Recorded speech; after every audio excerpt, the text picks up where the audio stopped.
Welcome back, guys. If you're new here, my name is Amanda. I'm a lifestyle bodybuilder and doctor of physical therapy.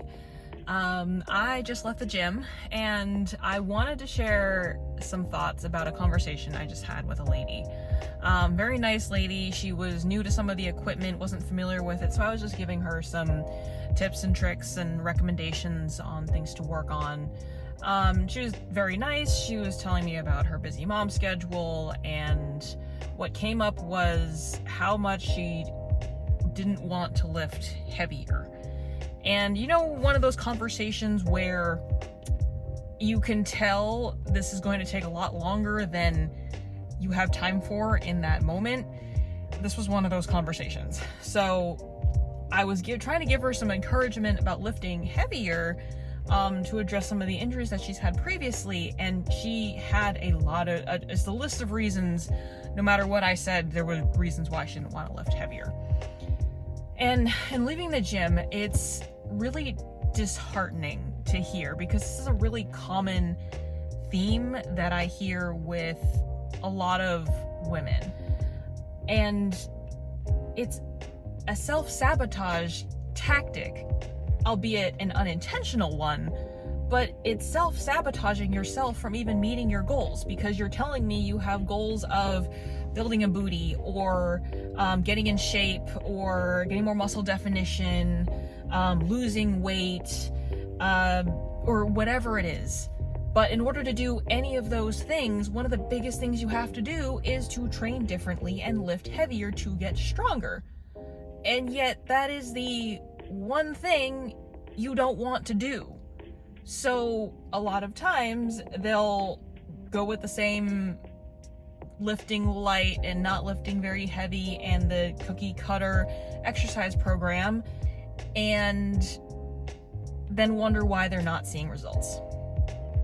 And I can understand why that would be discouraging, but you have to realize the laundry list of reasons you have for not lifting heavier are the very thing that is keeping you from reaching your goals.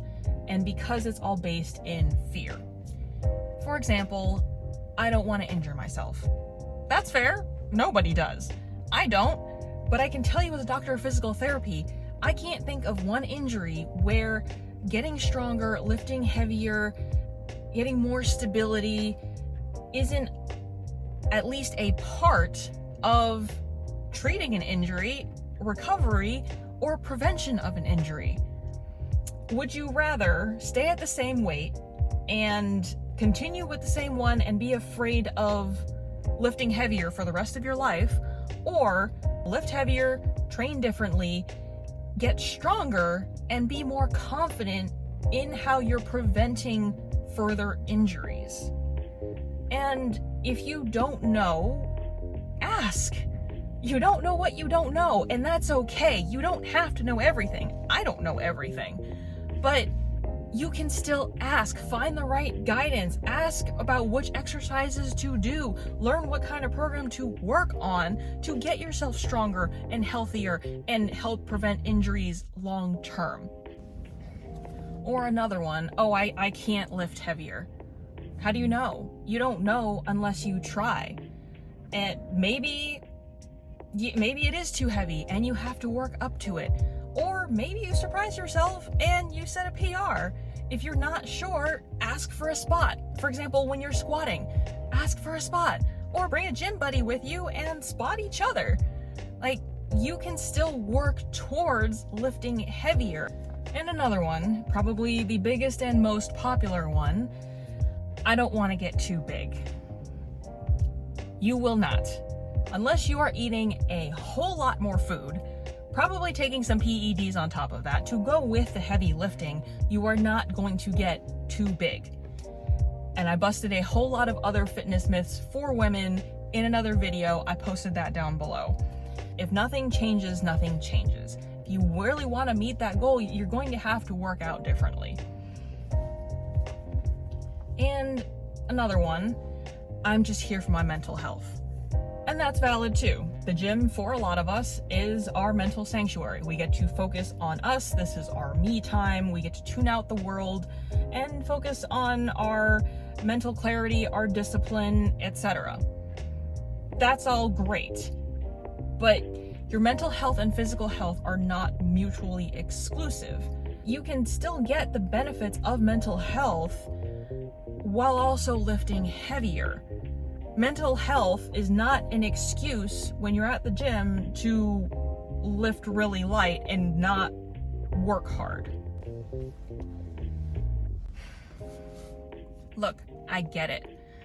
Change is hard. And a lot of these excuses are based on fears. Fears of the unknown, fears of change, fear of not knowing what you're doing, fear of failing, fear of doing something wrong. And that's all valid. And it's hard. Change is hard. Changing your mindset around something you're fearful of is hard. Changing something that you've been told for years is wrong is hard. But what do you really have to lose?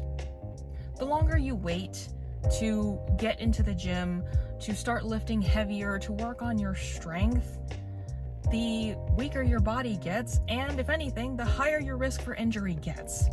So you'd be doing yourself a favor by starting sooner than later. The hardest part about doing something new is even starting in the first place. And if you're looking for the perfect time to start and go to the gym, I can tell you it's right now. Because there's never going to be a perfect time for anything. So that's it. Those are my thoughts for today before I run some errands and head home and get some things done. Hope you enjoyed the video. Hope you got something helpful out of my little rant for today. If you liked the video, give it a thumbs up and let me know what other content you'd like to see, and subscribe for more. Thanks for watching.